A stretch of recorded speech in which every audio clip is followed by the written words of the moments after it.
ప్రాంతం అంతా కూడా మీ అందరికీ తెలుసు, మెట్ట ప్రాంతం.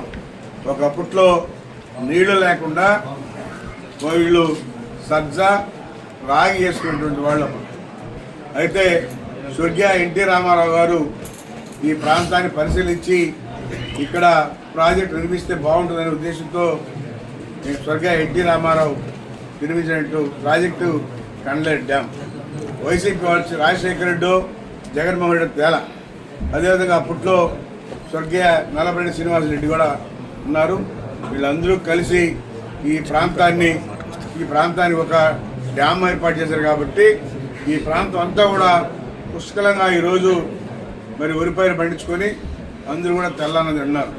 అంతకుముందు నాకు తెలిసి రాగి, సజ్జ ఈ రెండే పంటలు పండేవి. ఈరోజు 2 పంటలు కండలేరు డ్యామ్ వల్ల ఈ ప్రాంతం అంతా కూడా పండించుకుంటున్నారు.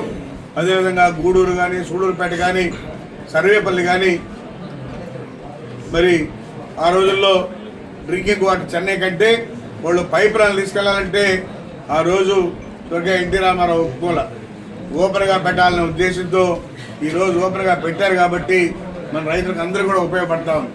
ఎందుకంటే కొన్ని దగ్గరలో మిషన్లు పెట్టి కూడా లిఫ్ట్ చేసుకున్నారు, పంటలు పండించుకున్నారు. అందరూ రైతులు కూడా పుష్కలంగా ఉన్నారు.